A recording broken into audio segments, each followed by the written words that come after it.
Hello students, SV academy online classes में आपका स्वागत है।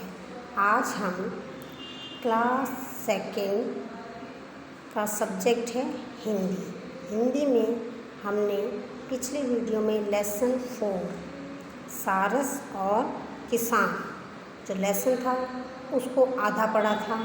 आज हम उसको पूरा करेंगे। उसमें हमने पढ़ा था कि सारस ने एक गेहूं के खेत में अपने अंडे दिए और अभी अंडे पूरे पके थे कि उनमें से छोटे छोटे बच्चे निकले, लेकिन वो जो फसल थी वो पककर तैयार हो गई।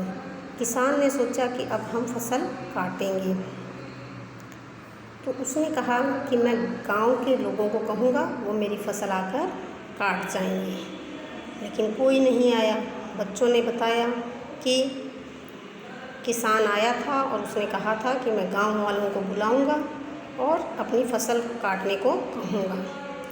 तो सारस ने कहा, आप फिक्र मत करो, कोई नहीं आएगा। यानी अपना काम हमें खुद करना चाहिए, दूसरे के भरोसे कोई भी काम नहीं होता, कोई दूसरा हमारा काम कभी भी नहीं करता। तो ये बात आगे देखो।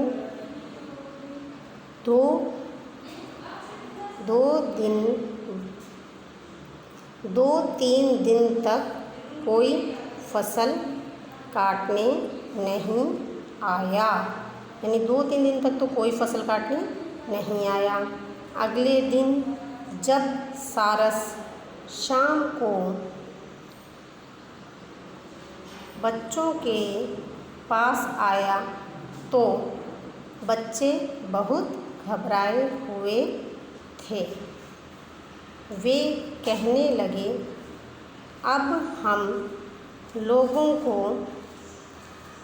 यह खेत झटपट छोड़ देना चाहिए। आज किसान फिर आया था। किस लिए आया था किसान? कि हम अपना खेत की जो फसल है उसको काटेंगे। वह कुछ पौधों को हाथ में लेकर बोला कि गांव के लोग स्वार्थी हैं। स्वार्थी यानी जो अपना ही लाभ देखने वाला है। वे मेरी फसल कटवाने का कोई प्रबंध यानी कोई भी व्यवस्था नहीं कर सकते। कल मैं अपने भाइयों को भेजकर खेत कटवा दूंगा। किसने कहा? किसान ने कहा कि कल मैं अपने भाइयों को भेजूंगा, वो फसल काट जाएंगे। सारस बच्चों के पास निर्भय होकर बैठा और बोला, बच्चों, अभी खेत नहीं कटेगा।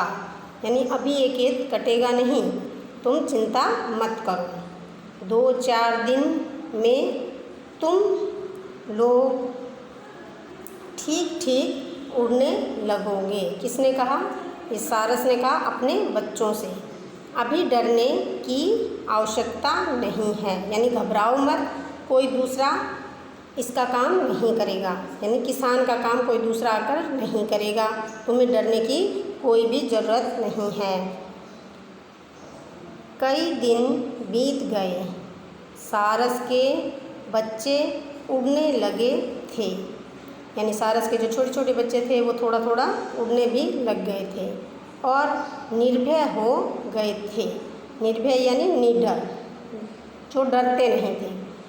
एक दिन शाम को वे सारस से कहने लगे, किसान हम लोगों को झूठ मूठ डराता रहता है। कौन कहने लगे? बच्चे कहने लगे कि जो किसान है वो हमारे को झूठ मूठ डराता है।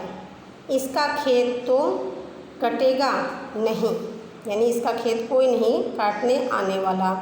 वह आज फिर आया था। कौन आया था? किसान।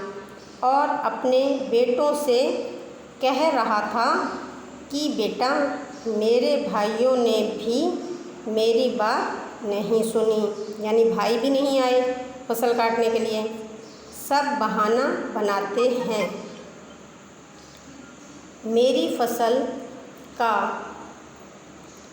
अन्न सूख कर झड़ रहा है, यानी अन्न सूखने लगा है और वह झड़ रहा है। सभी बहाना बना रहे हैं, कोई नहीं सुन रहा। कल बड़े सवेरे हम स्वयं आएंगे और फसल काटेंगे। कौन आएंगे? किसान और किसान के बेटे।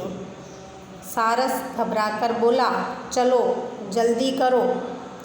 फिर सारस घबरा गया कि अब जल्दी करो, अभी अंधेरा नहीं हुआ है। दूसरे स्थान पर उड़ चलो, यानी किसी दूसरे स्थान पर चलो। कल फसल अवश्य कट जाएगी, यानी अब वो खुद तैयार है कि मैं फसल काटूंगा, तो अब फसल ज़रूर कट जाएगी। बच्चे बोले, क्यों? इस बार फसल क्यों कट जाएगी? सारस ने कहा, बच्चों, किसान जब तक गांव वालों और भाइयों के भरोसे था, फसल कटने की कहीं कोई आशा नहीं थी। यानी जब तक वो उनके भरोसे था तब तक कोई भी आशा नहीं थी कि ये फसल कट जाएगी। जो दूसरों के भरोसे कोई काम छोड़ता है, यानी दूसरों के विश्वास पर कोई काम छोड़ता है, उसका काम नहीं होता, यानी उसका काम कभी भी पूरा नहीं होता। अगर हम दूसरे के भरोसे कोई काम छोड़ेंगे तो वो काम कभी भी पूरा नहीं होगा। लेकिन जब कोई स्वयं यानी खुद अपना काम करने को तैयार होता है, तब उसका काम नहीं रुकता। यदि हम खुद का काम खुद करना चाहेंगे तो वह काम कभी भी रुकेगा नहीं। किसान जब स्वयं कल फसल काटने वाला है, तब तो यह फसल अवश्य कटेगी। अपने बच्चों के साथ सारस उसी समय वहाँ से उड़कर दूसरे सुरक्षित स्थान पर चला गया। इस पाठ से हमें ये शिक्षा मिली है कि हमें अपना काम स्वयं करना चाहिए। किसी दूसरे के भरोसे अगर हम रहेंगे तो वो काम हमारा कभी भी पूरा नहीं होगा। अब आपका ये पाठ यहाँ हमने पूरा पढ़ लिया। अब आगे हम प्रश्न उत्तर करते हैं। ये देखो बच्चों, सोच समझकर बताइए। पिछले वीडियो में शब्दार्थ दिए थे, आज ये प्रश्न करेंगे। क्या प्रश्न है? सारस का जोड़ा कहाँ रहता था? बताओ, सारस का जोड़ा कहाँ रहता था? गेहूं के खेत में। इसका उत्तर क्या लिखोगे? सारस का जोड़ा एक गेहूं के खेत में रहता था।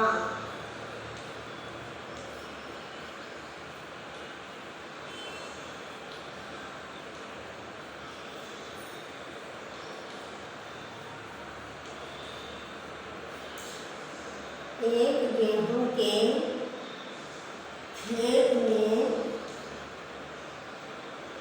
रहता था। कौन रहता था? सारस का जोड़ा। ये देखो, प्रश्न खत्म होते ही प्रश्न चिन्ह आता है और उत्तर खत्म होने के बाद में पूर्ण विराम जरूर लगाना होता है। अब देखो, गया प्रश्न, किसके बच्चे छोटे थे? किसके बच्चे छोटे थे? सारस के। सारस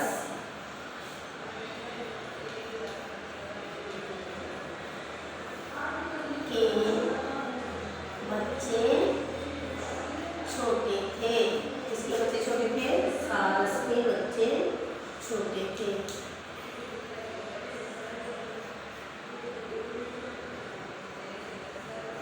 अब ये देखो, पूर्ण विराम आ गया। प्रश्न चिन्ह, प्रश्न के पीछे पूर्ण विराम आता है उत्तर के पीछे। यह देखो, सारस शाम को क्या लेकर बच्चों के पास वापस लौटे? क्या लेकर लौटे थे? भोजन। उत्तर देखो, सारस शाम को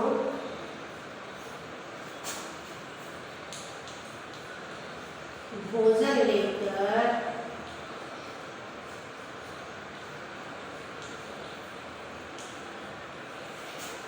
बच्चों के पास पहुंचे।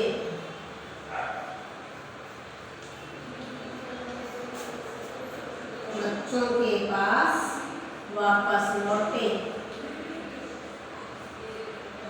जैसे प्रश्न दिया हुआ है वैसे ही उसका उत्तर आएगा।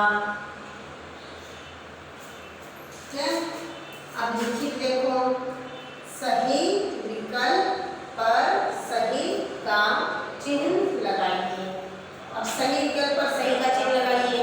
हम यहाँ चिन्ह नहीं लगाएंगे, सीधा उत्तर लिखेंगे। गांव के लोग कैसे थे? कैसे थे? उत्तर आएगा स्वार्थी। कैसे थे? स्वार्थी। गांव के लोग कैसे थे? स्वार्थी थे। है देखो, दूसरे के भरोसे कोई काम छोड़ने पर क्या होता है? दूसरों के भरोसे अगर हम काम छोड़ते हैं तो क्या होता है? काम नहीं होता।